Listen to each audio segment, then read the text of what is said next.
Jadi mata kuliah ini sebenarnya berisi tentang anatomi, fisiologi, dan farmakologi dengan hubungannya dengan beberapa sistem. Tentu kita ingat ada sistem pernapasan, ada sistem kardiovaskular, sistem saraf pusat, sistem saraf perifer, dan banyak sistem-sistem lain yang terkait.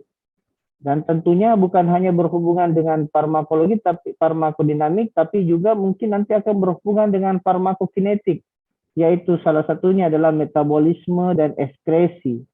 Ya, walaupun juga nanti akan disinggung tentang absorpsi dan distribusi dari obat-obat anestesia yang digunakan.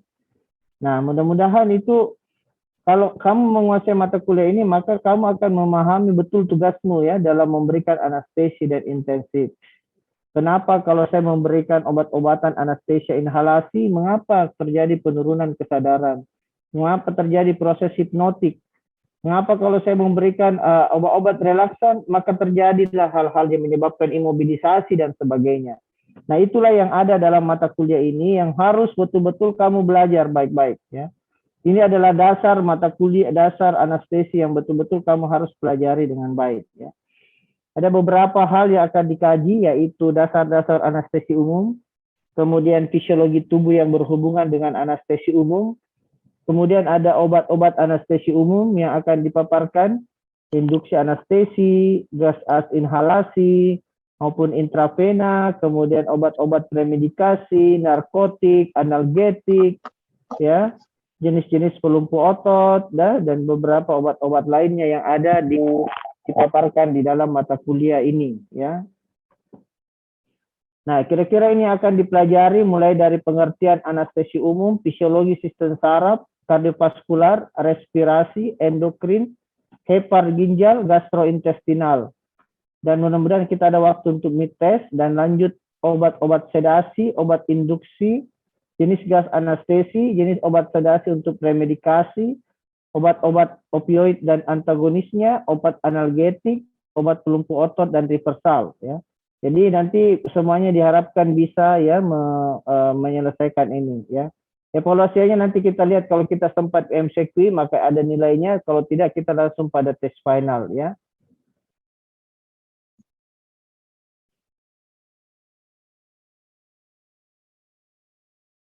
Nah, itulah tadi pengantar kuliah ya. Nah, sekarang kita masuk di tentang anestesi umum ya, anestesi umum.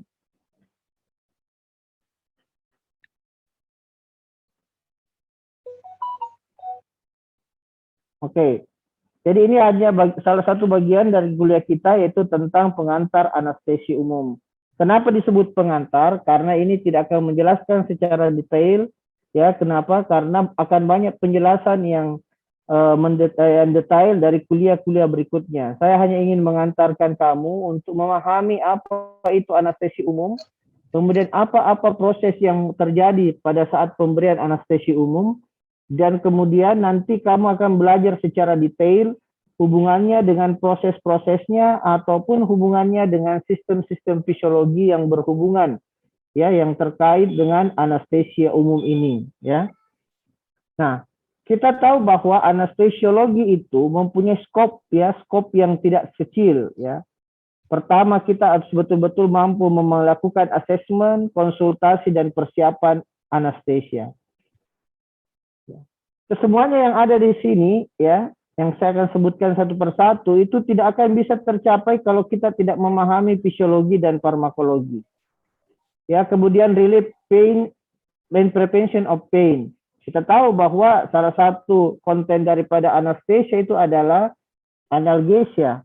Jadi tanpa kamu memahami fisiologi nyeri, memahami tentang fisiologi susunan saraf, memahami tentang farmakologi analgesia, maka tugasmu sebagai anestesiologi itu tidak bisa kamu jalankan dengan baik.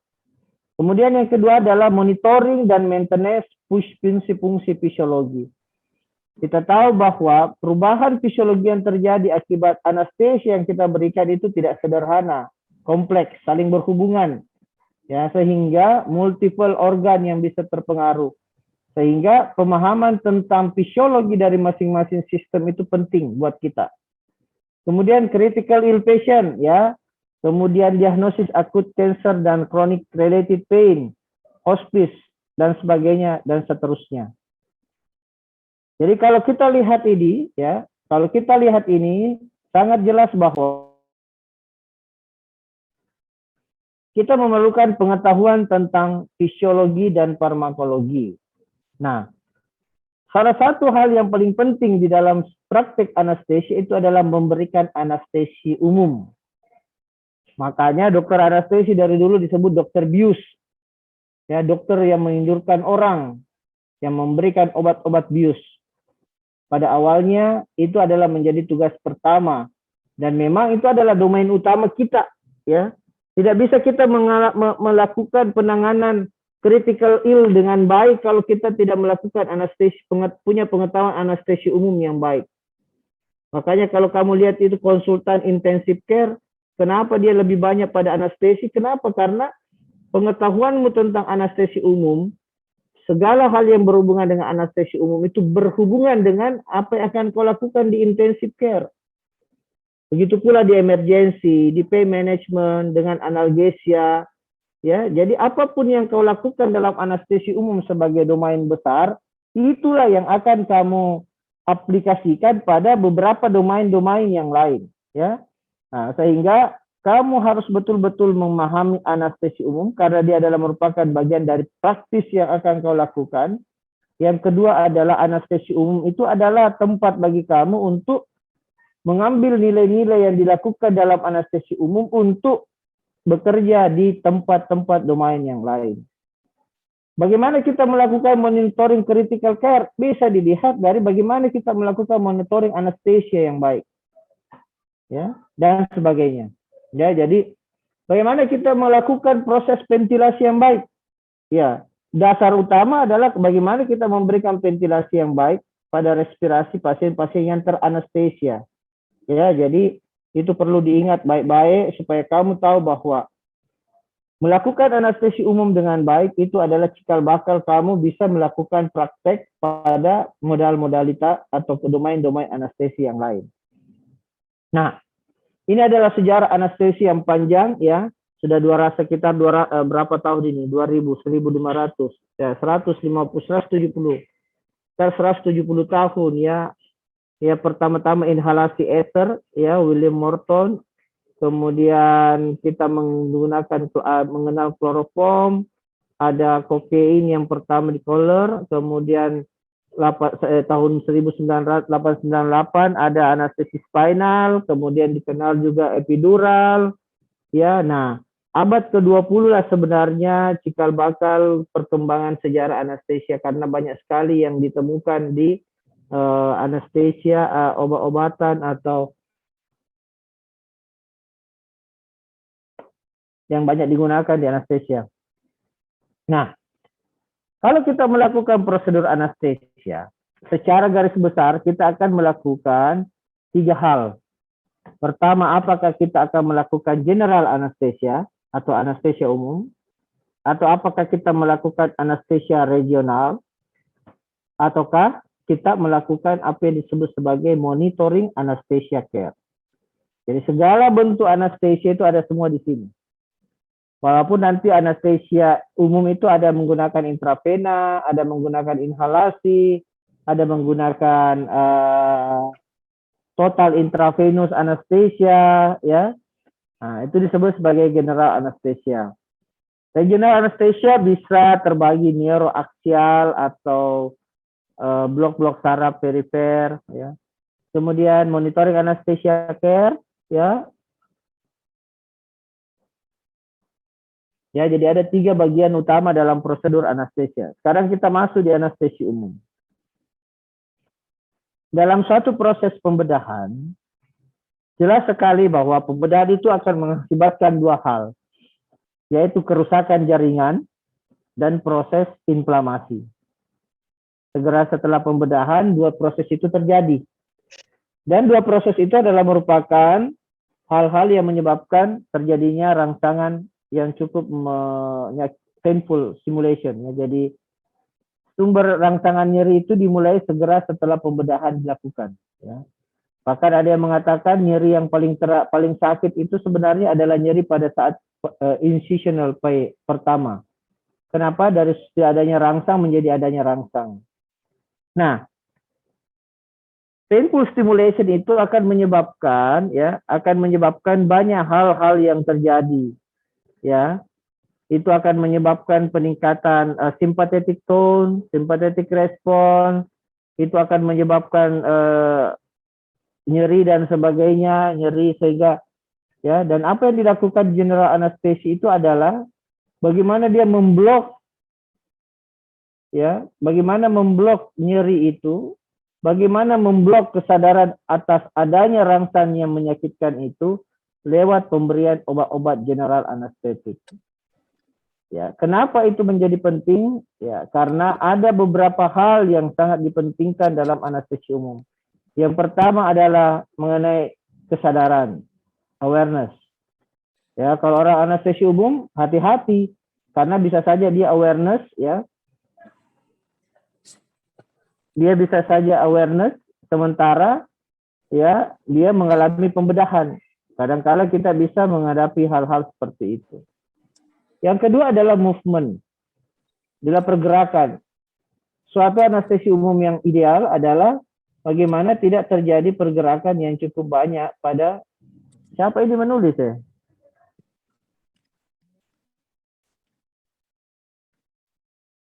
Ada yang menulis di anunya, di screen tab-nya. Masuk juga di sini. Oke, nah, jadi kalau kita lihat, jadi mobilisasi, ya, jadi maka untuk itu diperlukan obat-obat yang bersifat relaksan. Kalau kita lihat diagram ini, ya, ada 3 hal, yaitu awareness, movement, ya, awareness, movement, ya, kemudian painful stimulation, analgesia. Nah, kalau kita lihat gambar ini ingin menunjukkan bahwa suatu general anesthesia, ya, jadi suatu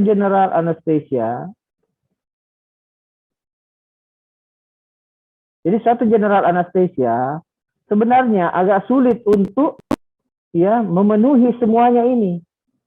Ya, paling jauh dia akan bagaimana awareness, arousal ini, kemudian painful stimuli juga bisa walaupun tidak, ya, walaupun harus menggunakan obat-obat yang bersifat analgetik kuat, dan movement ini tidak bisa tercapai dengan baik tanpa pemberian muscle relaksan. Ya, jadi 3 hal ini tentang kesadaran, nyeri, dan pergerakan itu adalah 3 hal yang paling penting dalam anestesi umum. Nah, kita bayangkan bahwa kalau ini terjadi, kalau terjadi efek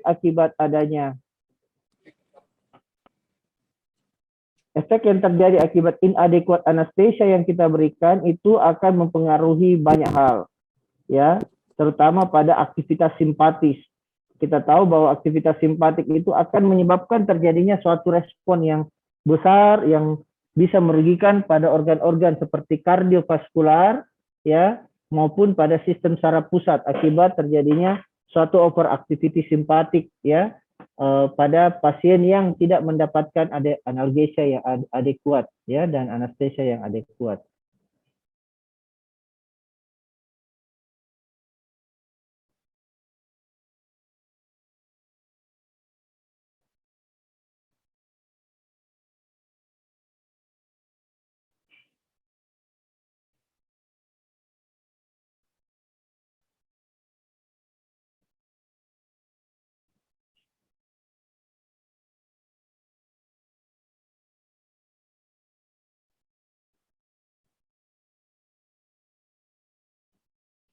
Ya, selanjutnya kita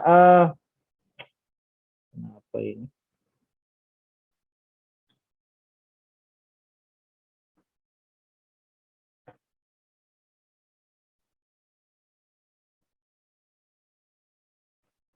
Nah, selanjutnya kita masuk yang tadi saya katakan tentang analgesia, hipnotik sedatif, dan relaksan. Jadi kalau kamu memberikan anestesia umum, 3 hal ini menjadi sangat penting, ya. 3 hal ini menjadi sangat penting, ya.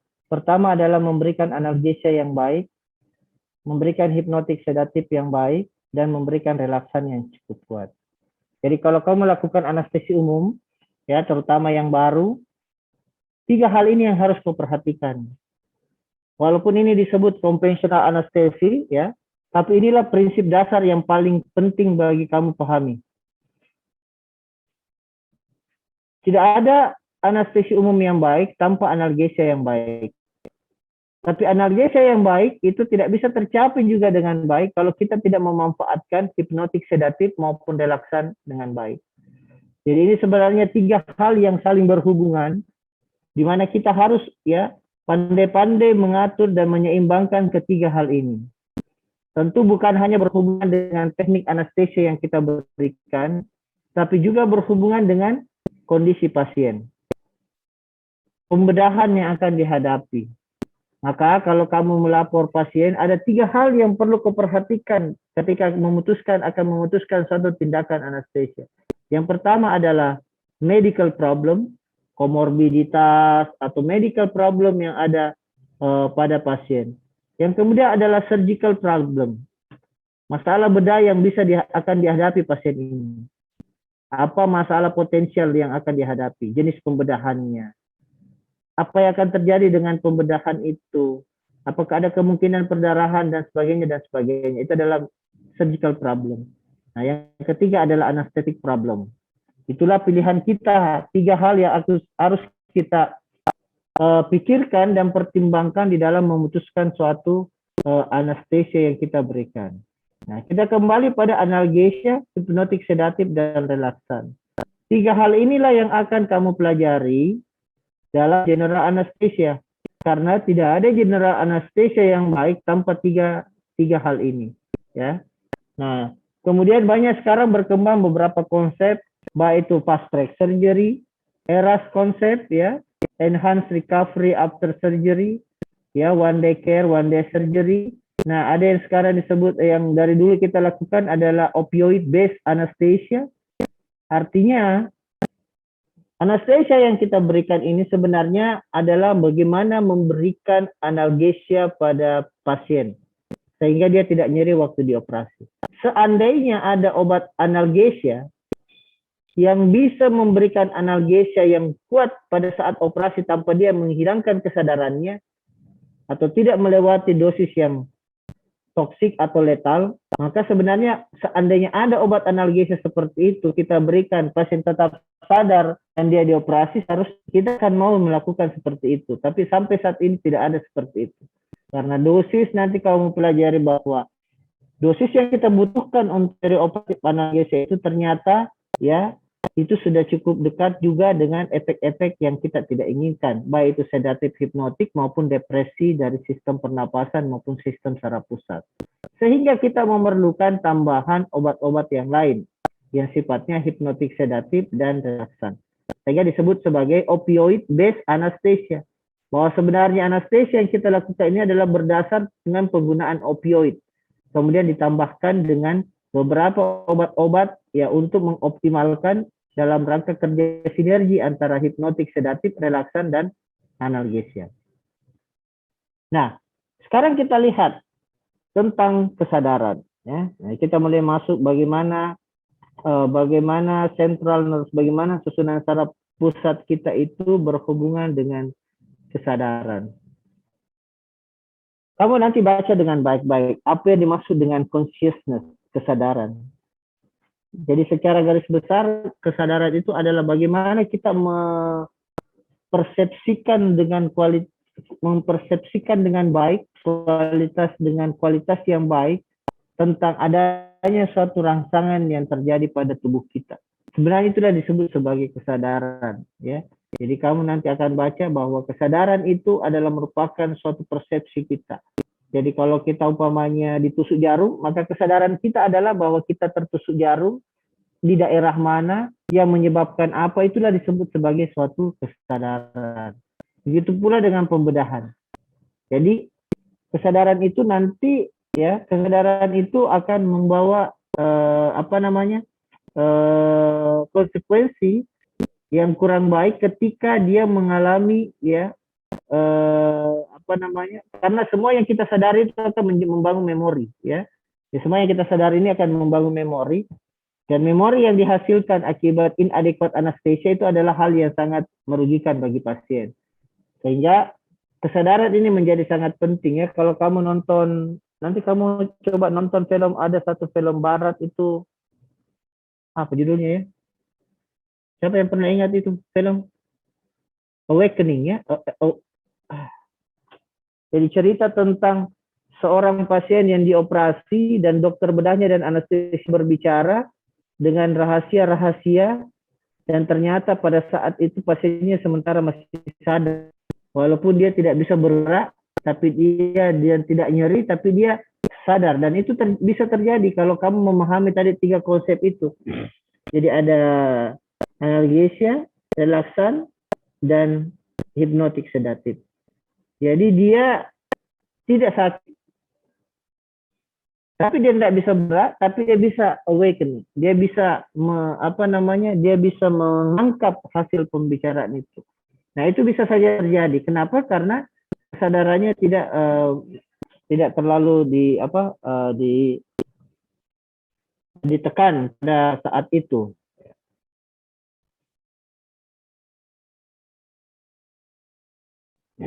Nah, kesadaran itu sebenarnya ada banyak pusat daripada kesadaran, ya. Tapi kalau kita baca dengan baik, ya, bahwa korteks dan talamus itu adalah pusat dari suatu kesadaran dari dari manusia. Jadi talamus itu adalah sebenarnya kayak tempat merilai semua informasi-informasi yang datang dari bawah. Kemudian talamus itulah yang akan mempunyai jarak hubungan network dengan korteks. Karena korteks itu kita anggap sebagai suatu sel saraf yang akan mempersepsikan banyak hal, termasuk memori dan sebagainya di dalamnya. Ya, jadi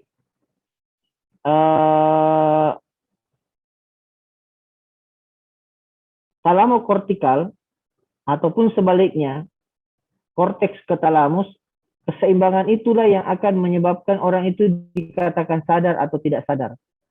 Ya, kalau semua input-inputnya kemudian tidak bisa dibaca oleh korteks dari talamokortikal, maka tidak ada hal-hal yang bisa disadari oleh seorang pasien. Ya, dan kalau kita lihat memang temporoparietal occipital junction inilah sebenarnya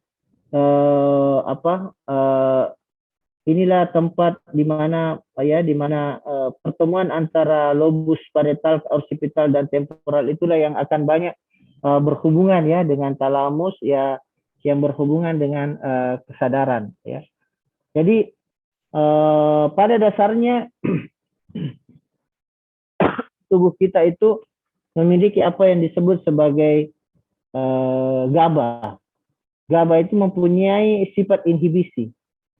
Nah, sifat inhibisi itulah yang membuat jadi obat-obat anestesi itu akan meningkatkan inhibitory dari GABA. Ya, sehingga kita akan berhadapan dengan dengan kesadaran yang menurun. Jadi neurotransmitter yang terlibat, terutama GABA, inilah yang akan menentukan ya bagaimana kesadaran itu bisa terjadi, dan bagaimana kesadaran itu dengan adanya obat-obatan anestetik yang kita berikan itu akan menyebabkan terjadinya kehilangan kesadaran. Nah, berikutnya adalah pons ya, sebagai sumber ya, banyak sebagai berfungsi sebagai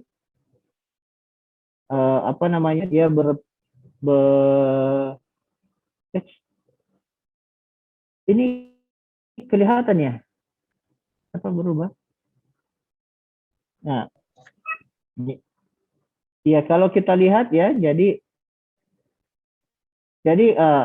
nah kemudian di bawahnya lagi itu adalah spinal cord. Spinal cord itu sebenarnya lebih banyak berhubungan ya.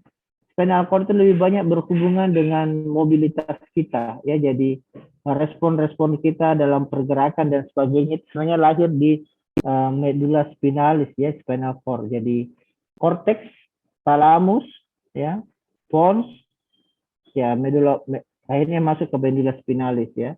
Jadi susunan pusat itulah yang sangat banyak kita dipengaruhi oleh obat-obatan anestesia yang kita berikan pada pasien. Makanya nanti kamu belajar di analgetika, kamu akan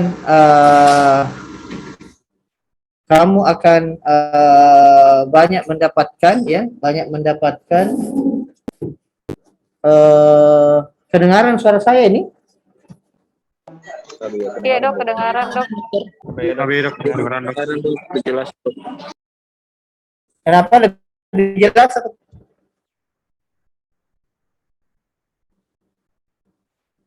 Oke, baik. Dari mana?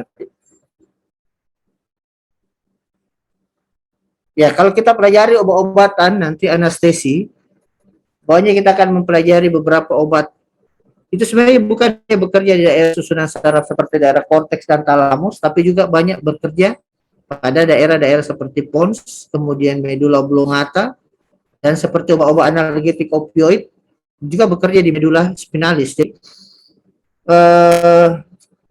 sinergi antara obat-obat anestesi inhalasi, obat-obat analgetik, dan tentu obat-obat relaksan yang perifer kerjanya. Nah, itulah yang akan menyebabkan kondisi anestesia bisa kita dapatkan. Kadangkala kalau kamu lihat juga nanti di anestesi umum, ya nanti mungkin kamu akan belajar di anestesia, obat-obat anestesia. Kadang kita bisa menganestesia orang hanya dengan 2 obat. Ya, kalau kamu lihat pakai LMA, laryngeal mask airway, atau TIFA, kita itu hanya menggunakan analgetik dan sedatif hipnotik. Tapi kita bisa memberikan kondisi di mana pembedahan itu bisa berjalan. Begitu pentingnya kerja daripada efek peranan daripada susunan saraf terhadap anestesia umum, ya. Jadi itu yang paling penting. Nah, nanti saya kira detailnya akan banyak pada mungkin susunan saraf kah atau obat-obatan yang berhubungan dengan ini, ya. Jadi apa itu anestesia umum? Anestesia umum itu adalah kehilangan kesadaran disebabkan oleh obat, ya. Walaupun ada rangsangan, bahkan rangsangan yang menyakitkan seperti pembedahan, ya. Nah, sehingga nanti di anestesi inhalasi kamu belajar apa yang disebut sebagai MAC, minimum anesthesia concentration, ya, di mana 50% orang itu akan tidak berespon terhadap adanya rangsang surgical. Nah, itulah yang disebut sebagai kondisi anestesi yang telah dicapai, sehingga itu masuk dalam kategori anestesi umum.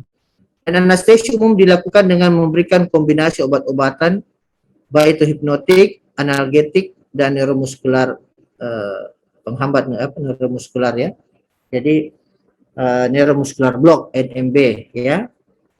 Nah, jadi imobilitas saya bilang tadi, amnesia, ya, analgesia. Amnesia diwakili oleh sedatif hipnotik, imobilitas diwakili oleh masker relaksan, dan analgesia dilakukan oleh analgesik. Ya, jadi 3 hal ini yang harus selalu diingat. Jadi setiap melakukan anestesi umum, 3 hal ini yang perlu kau ingat: analgetik, sedatif hipnotik. Relaksan sangat tergantung juga pada jenis-jenis pembedahan dan potensi obat-obat lain yang kita gunakan. Nah, banyak sekali keuntungan dari anestesi umum, ya, yaitu kesadaran dan ingatan, mengurangi kesadaran, memungkinkan penggunaan pelumpuh otot kalau kita anestesi umum, ya, airway breathing sirkulasi, ya, kemudian menghindari kalau kita pakai anestesi lokal bisa alergi, pada posisi tertentu, prone dan sebagainya. Kadang-kadang kita tidak bisa melakukan anestesi regional, ya. Kemudian ya durasinya bisa lebih panjang dibanding obat anestesi lokal yang regional block seperti spinal atau nerve block. Kemudian saat ini kita sudah banyak menggunakan obat-obat yang sifatnya short onset. Jadi onsetnya sangat cepat, rapid onset. Ya, kalau kamu ikut kemarin webinar, kita sudah mengenal remifentanil, kita punya propofol, ya. Jadi kita mempunyai efek yang cepat dan reversible-nya juga. Jadi artinya efeknya bisa hilang sehingga kita akan bisa kembali melakukan emergency. Jadi kita bisa melakukan pengakhiran anestesia, ya. Nah, ini ada beberapa kekurangannya. Ya, kita harus persiapan prabedah yang lebih bagus ya, karena kita akan mengambil alih jalan nafas, mengambil alih breathing, ya, melakukan efek pada kardiovaskular atau sistem sirkulasi. Jadi kita harus betul-betul persiapkan dengan baik ya. Kadangkala kalau kosnya jauh lebih besar ya, karena anestesi inhalasi, anestesi intravenous cukup mahal ya. Kemudian ini kadangkala kita berhubungan dengan perbedaan-perbedaan sensitivitas orang terhadap obat-obat anestesi umum ya. Jadi kadangkala dengan dosis yang sama ada orang yang tiba-tiba hipotensinya hebat, ada yang tidak, ada yang bradikardia, ada yang tidak bradikardia ya. Yang kadangkala kita butuh melakukan tindakan-tindakan tertentu atau intervensi tertentu. Kemudian ya ini ada beberapa komplikasi yang bisa muncul yang tidak kita temukan pada anestesia regional seperti FONFI, kadangkala tidak terlalu kadangkala lebih jelas pada anestesia umum ya. Kemudian kalau kita intubasi ya, kalau kita laryngal mask ya mungkin ada nyeri pada tenggorokan dan lain-lainnya. Kemudian kalau mudah-mudahan kamu tidak pernah dapat ini selama kamu pendidikan dan selama kamu sekolah ya, hipertermi malignan. Jadi ini salah satu topik sendiri ya yang nanti akan juga dibahas mungkin pada anestesi inhalasi ya, karena ada beberapa anestesia yang bisa memicu ya terjadinya hipertermi malignan ya pada pasien-pasien tertentu ya. Dan nanti pada kuliah inhalasi itu akan jelas ada beberapa anestesi yang bisa memicu itu ya pada hipertermi malignan. Nah, berikutnya apa itu? Bagaimana itu tahapan anestesia umum ya? Tahapan anestesia umum. Yang pertama adalah ya, jadi kalau kamu melakukan anestesia umum ini yang harus kamu lakukan. Yang pertama adalah premedikasi dan preoksigenase. Ini penting ya. Kedua adalah induksi. Yang ketiga adalah pemeliharaan anestesia. Yang ketiga adalah pengakhiran anestesia. Yang keempat adalah perawatan pasca anestesia. Ya, jadi itulah mengapa profesi anestesi dimirip-miripkan dengan profesi pilot ya, penerbang. Karena kita harus melakukan persiapan yang baik ya sebelum melakukan take off ya. Kemudian pada saat kita take off, induksi anestesi, kemudian kita sampai di 10.000 meter kaki di atas permukaan laut, kita mulai maintenance, biasanya kita sudah lepas sabuk. Kemudian pada saat landing kita akan melakukan pengakhiran anestesia ya, dan kemudian ya mungkin akhir dari pengakhiran itu kita akhirnya sampai penumpangnya ya. Jadi pilot itu di penerbangan itu dimirip-miripkan dengan profesi anestesi.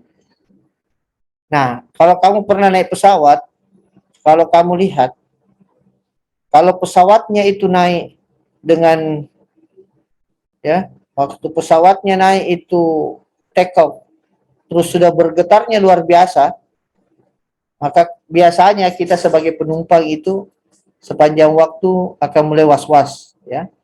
Walaupun sudah tenang di atas, kita biasa masih was-was. Kenapa? Karena tadi waktu induksi, waktu take off goyang sekali. Nah, begitu juga anestesi. Jadi kalau kamu melakukan anestesi umum, berusahalah untuk melakukan smooth. Mulai dari kita melakukan premedikasi, kita melakukan preoksigenase, melakukan induksi, melakukan maintenance, dan pengakhiran anestesia dan perawatan pasca anestesia. Jadi bisa dibayangkan itu bahwa bagaimana pentingnya kita melakukan tahapan-tahapan ini dengan sesemut mungkin ya, dengan istilah smooth itu sebenarnya lebih banyak pada smooth induction, tapi sebenarnya itu juga berlaku pada bagaimana kita mempertahankan anestesia itu dan mengakhiri dengan baik. Nanti bagi yang semester 2 yang baru pegang pasien, kamu lihat nanti pada saat kamu intubasi, itu kalau dari intubasi saja, waktu induksi intubasi kamu sudah menyebabkan pasien tahikardi dan hipertensi, Maka sepanjang kamu melakukan anestesi itu bisa dibayangkan bagaimana repotnya kita dengan masalah itu, ya. Kenapa itu bisa terjadi? Ya karena kita tahu bahwa anestesi itu, ya, anestesi itu apa? Ketika kita merangsang simpatik activity, maka yang terjadi itu adalah pelepasan adrenalin, norepinephrine, katekolamin release, sehingga itu akan ada terus di aliran darah kita yang akan menyebabkan suatu aktivitas simpatik. Nah, dari awal itu kita harus mencoba menekan itu. Ya, itulah mengapa sekarang ada beberapa istilah kalau kamu baca nanti di kepustakaan, sebenarnya trias analgesia itu, anestesia itu ditambah satu. Analgesia, sedatif hipnotik, imobilisasi. Yang keempat itu adalah sympathetic inhibition. Jadi bagaimana kita menekan sympathetic activity, ya, karena sympathetic activity sangat mengganggu kalau kita melakukan anestesi umum, ya. Nanti kamu akan mungkin di susunan saraf pusat atau kardiovaskular kamu akan melihat bagaimana aktivitas simpatik itu sangat mengganggu. Nah, preoksigenase. Jadi preoksigenase itu adalah adalah hal yang pertama kita lakukan. Karena kita betul-betul harus mengisi, ya. Kita harus betul-betul mengisi alveoli itu dengan oksigen, bukan dengan nitrogen. Jadi denitrogenase. Jadi ada dua hal yang biasa sebenarnya kita lakukan pada saat kita preoksigenase, yaitu preoksigenase dan denitrogenase. Artinya udara-udara yang masih mengandung nitrogen itu kita keluarkan dengan oksigen 100% yang kita masukkan ke dalam paru pasien atau alveoli. Sehingga kalau pada saat nanti kita melumpuhkan pasien dan akan kita intubasi, maka oksigen yang ada di dalam alveoli itu adalah oksigen 100%. Sehingga desaturasi itu bisa kita hindari. Sangat berbeda kalau kita melakukan preoksigenase, kalau intubasi, kalau orang tidak dipreoksigenase dengan baik. Nah, apalagi pada beberapa keadaan tertentu yang saya bilang tadi, patient medical problem, kita bisa menemukan ada orang dalam sementara kebutuhan oksigennya mungkin meningkat, atau ada orang yang residual capacity-nya itu akan menurun dengan umpamanya intraabdominal pressure yang meningkat. Nah, itu orang-orang obes, orang-orang asites. Makanya kalau kamu punya pengalaman nanti, ini yang semester 3 ini pasti kemungkinan besar belum pernah ada yang mengintubasi orang hamil. Sudah ada yang pernah mengintubasi orang hamil semester 3? Ada? Oh. Sudah ada? Pernah? Sudah ada yang pernah? Dok. Hah? Belum pernah. Belum pernah, Dok. Nah, Kami belum pernah, Dok. ya. Jadi kalau kamu lihat itu, bagaimana stresnya kita sebagai anestesi ketika kita melakukan intubasi pada orang hamil. Jadi kalau kamu terima konsulsito seksio, bayangan kamu itu adalah mudah-mudahan pasien ini bisa di spinal. Jangan sampai dia diintubasi. Kenapa? Karena melakukan intubasi pada pasien-pasien orang hamil itu bermasalah mulai dari awal. Ya. Kita lakukan preoksigenase juga tidak akan optimal. Kenapa? Karena functional residual capacity-nya itu sangat menurun. Ya. Nanti kau baca di sistem respirasi, nanti kau tidak tahu lagi apa itu disebut sebagai functional residual capacity. Ada beberapa volume yang harus kita tahu di sistem respirasi, tidal volume, inspiratory reserve volume, expiratory reserve volume, ya, vital capacity, functional residual capacity, itu harus tahu itu gambarnya baik-baik, ya. Nah, itu akan sangat berpengaruh terutama pada FRC pada pasien-pasien yang hamil, ya. Nah, jadi pertama itu adalah preoksigenase. Kita bisa bayangkan kalau kita tidak melakukan preoksigenase dengan baik. Yang kedua adalah induksi. Induksi itu kita bisa lakukan dengan intravena atau inhalasi, ya. Kemudian menyertakan analgetik kuat sebelumnya, Kemudian yang paling penting kita tangani itu adalah potensi jalan nafas. Kan hampir semua obat induksi menghilangkan kesadaran. Dan hilangnya kesadaran akan menyebabkan masalah pada jalan nafas. Ya, itu yang penting. Ya. Mengapa kita harus melakukan intubasi pada pasien anestesi umum itu banyak sekali. Kenapa harus diintubasi? Ya, pertama adalah tidak mungkin kita melakukan anestesia pada pasien-pasien ya dengan cukup lama tanpa melakukan potensi jalan nafas. Yang kedua, karena orang operasi itu harus faktor pembedahannya dia harus relaksasi, maka kita harus memberikan masa relaksan. Dan kalau kita kasih masa relaksan, dia akan apnu. Maka kita harus mengambil alih jalan napas dan napasnya dengan melakukan intubasi. Ya, kemudian yang lainnya adalah operasi-operasi ya akses jalan napas kita dan operasi-operasi pada sekitar jalan napas atau wajah atau leher. Nah, ini hati-hati. Kalau kamu melakukan anestesia intravena tanpa intubasi pada daerah-daerah wajah, daerah-daerah mulut, leher, nah itu hati-hati. Kenapa? Karena jalan nafas ada di sana. Respirasi ada di sana. Sehingga kita harus berhati-hati.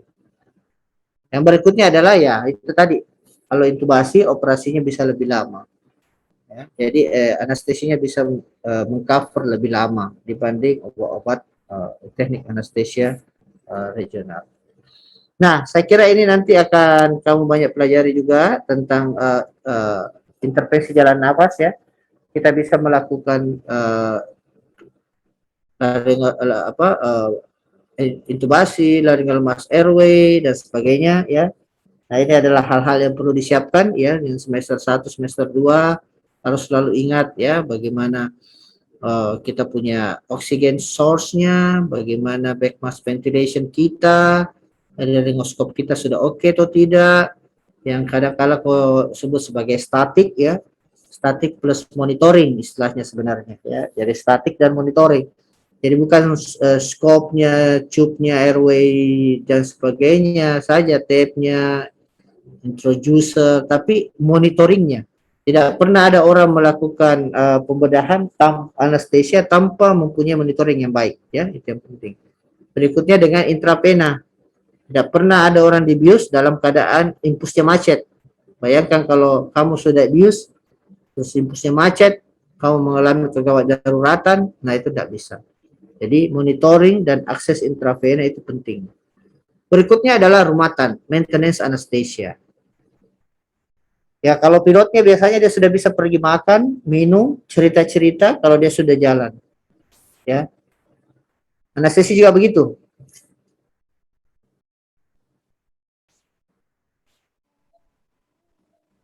Ya. Kristina, siapa? Lydia, Ira. Tidak, Dok. Hah? Tidak, Dok. Kalau pasiennya bisa, sudah Dok. diintubasi, stabil, operasi dimulai, nah pasiennya sudah bisa pergi, anestesinya sudah bisa pergi cerita-cerita.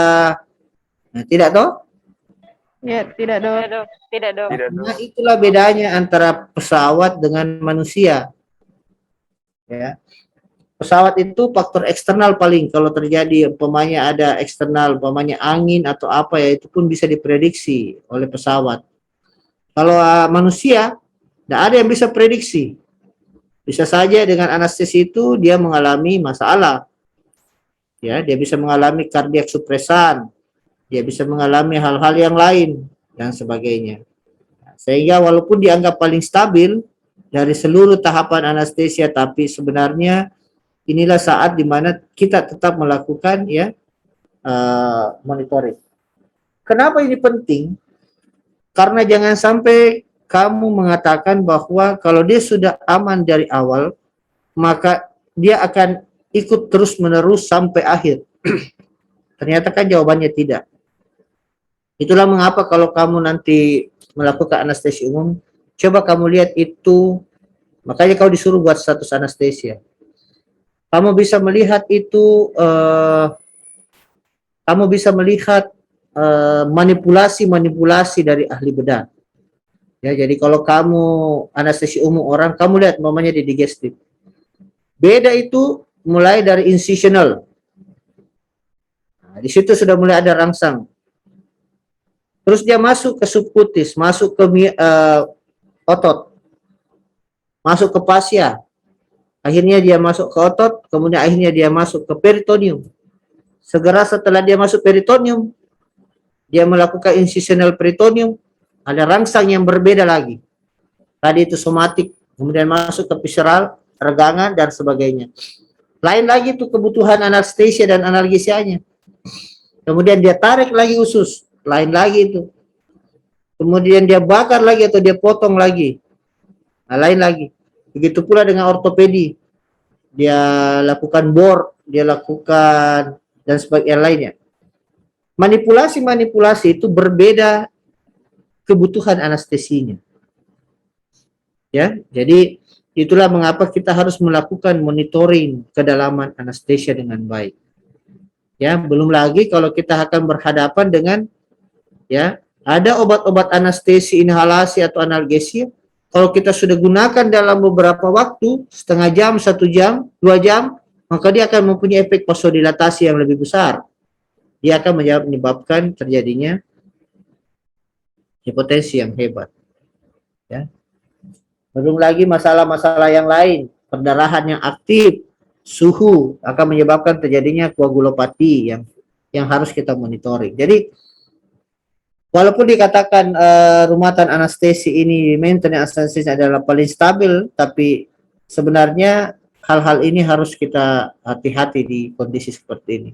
Ya, jadi kamu harus tetap fokus pada saat melakukan maintenance anestesi.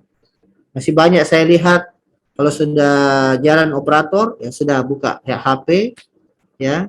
Saya tidak tahu apakah buka HP untuk membaca materi anestesi atau membuka HP untuk baca WA atau media sosial yang lainnya, saya tidak tahu. Tapi sebenarnya hal-hal itu harus hati-hati dilakukan ya, karena pada kondisi itu ya saya pernah atau saya belum sampaikan bahwa semua kecelakaan anestesia itu hampir sebagian besar itu adalah preventable, preventable bisa dicegah, tapi kita tidak aware ya, jadi itu yang menjadi masalah.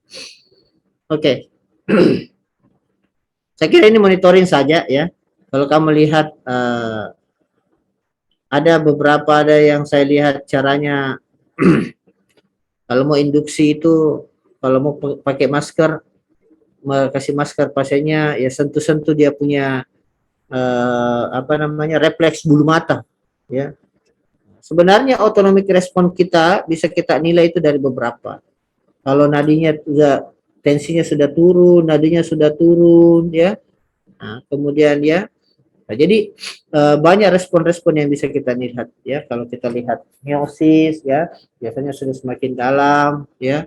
Kemudian ya efek-efek vasokonstriksi lah tidak terjadi. Kalau tidak terjadi artinya respon autonomiknya sangat rendah ya. Nah, tentu ada hal-hal lain yang bisa digunakan ya, yang bisa digunakan.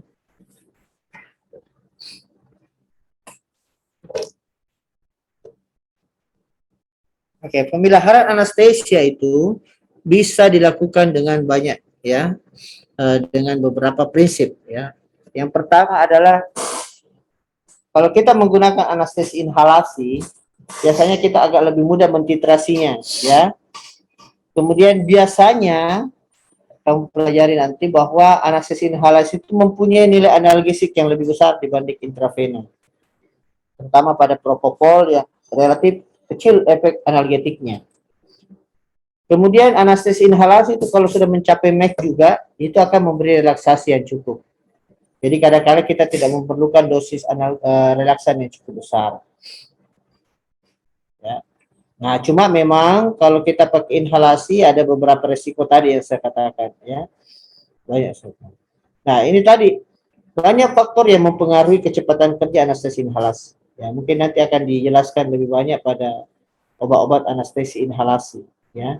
Bagaimana masalah respirasi kita akan mempengaruhi, bahkan kadang-kala masalah vaskular kita, isinya vaskular kita juga mempengaruhi ya. Dan tentu juga bagaimana kita memberikannya. Nah, itu adalah banyak faktor yang menentukan. Baik itu dilusi kita dengan oksigen dan sebagainya, itu juga menentukan. Nah, begitu pula dengan istilah minimum alveolar concentration ya, yang perlu dipelajari nanti kalau nanti anestesi inhalasi kita pelajari ya.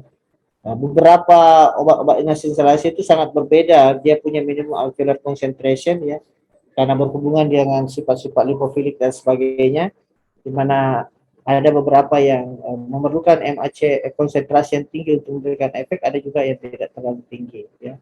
Itu sangat seperti sevoflurane yang cukup tinggi ya, itu berbeda di antara masing-masing anestesi inhalasi.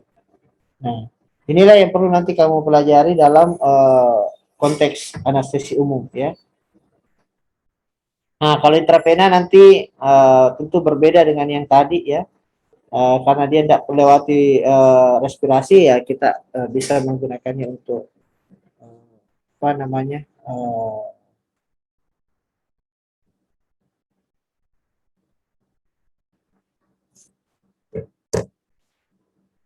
nah, yang terakhir adalah pengakhiran anestesia. Pengakhiran anestesia ini menjadi sangat penting karena ya disinilah sebenarnya kita berpikir apakah dia akan kembali fully awake seperti semula. Nah, ini jangan sampai dia mengalami sequelae ya, karena kita tidak, apalagi kalau monitoring kita tidak pas atau di dalam operasi ada hal-hal yang terjadi, ada hipoksia kah, ada bleeding hebat, ada apa sebagainya, maka inilah pengakhiran anestesi yang kadang-kala kita sangat ya kalau bisa dikata kita tentu berpikir mudah-mudahan semuanya baik ya. Jadi kondisi pasien, pembedahan dan masalah anestesia. Ini tentu keputusan melakukan pengakhiran anestesi ini ya sangat tergantung sama apa yang terjadi ya, baik preoperatif maupun intraoperatif. Nah, kemarin kamu ikut webinar ya, bagaimana tadi kemarin itu Profesor Puringer itu menjelaskan tentang efek muscle relaksan ya. Bagaimana kita harus yakin betul bahwa muscle relaksan itu mempunyai efek, sudah tidak punya efek pada pasien, sehingga pasien itu bisa melakukan aktivitas otot rangka untuk melakukan proses-proses respirasi salah satunya. Ya. Ada banyak pilihan ya. Ini yang selalu di morning. Apakah kamu ekstubasi sadar atau ekstubasinya dalam atau sekali tidak diekstubasi. Ya. Masuk di ICU. Keputusan itu ya sangat ditentukan oleh apa yang saya bilang tadi, preoperative condition, intraoperative problem, ya, dan mungkin perawatan pasca bedah yang perlu dilakukan. Ya, nah ini yang paling ada orang bisa lakukan intubasi dengan baik, tapi tidak banyak orang yang bisa melakukan ekstubasi dengan baik. Itu penting. Ya, ekstubasi yang baik itu sangat penting. Nah, sebenarnya apa yang kita lakukan pada intubasi itu harusnya kita lakukan pada saat ekstubasi. Bagaimana smooth extubation, ya, ekstubasi yang smooth. Ya. Yang semester 3 yang sempat saya lihat ya masih banyak yang melakukan ekstubasi yang tidak tepat. Ya, kita juga harus tetap bagaimana respons simpatetik itu tidak terjadi. Kita usahakan semaksimal mungkin. Nah, kemudian pengakhiran anestesi berhubungan dengan perawatan pasca anestesia. Ya, kita merawat di mana, apa yang perlu dilakukan pada pasien ini, ya tentu menentukan keputusan kita ya pada akhiran. Nah, ini tentang monitoring anestesia care saja ya. Ya, jadi ini sudah mulai banyak kita gunakan ya layanan anestesia di mana kita berpartisipasi dalam melakukan ya kalau pasien akan dilakukan prosedur diagnostik sederhana atau terapeutik. Ini banyak di luar kamar operasi atau di dalam kamar operasi ya. Jadi kita harus meminimalisasi ya. Kenapa? Karena proses terapeutik dan prosedurnya itu prosedurnya itu tidak sama dengan bedah-bedah yang ekstensif. Jadi keputusan kita untuk melakukan pemberian obat-obatan baik itu obat-obat sedatif maupun obat-obat obat-obat analgetik itu menjadi sangat penting. Nah, sehingga proses titrasi itu menjadi penting ya.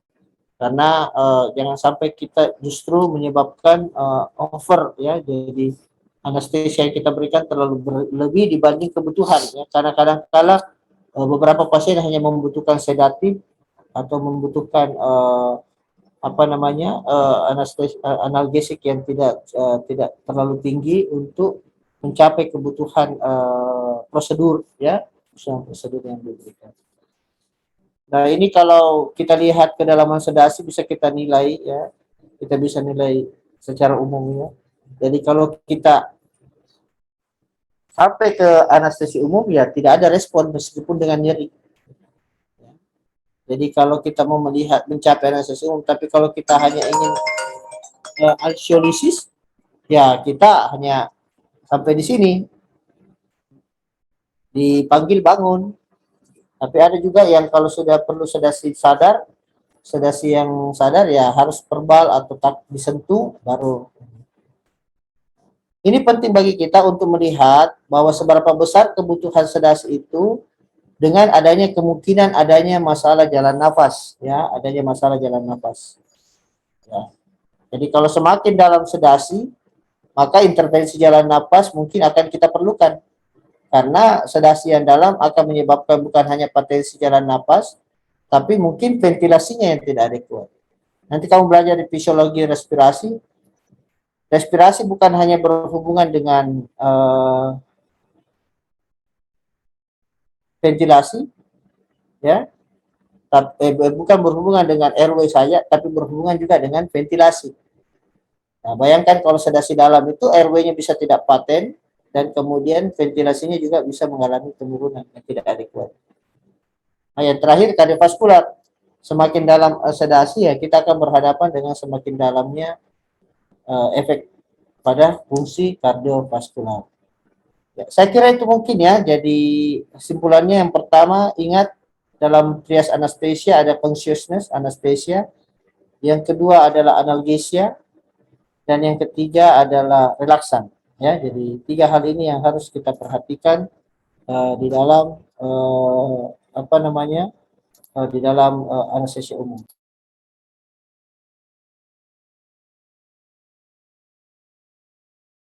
Ya, oke, baik, saya kira cukup untuk kesempatan ini ya. Baik, terima kasih. Semoga ada manfaatnya. Assalamualaikum warahmatullahi wabarakatuh.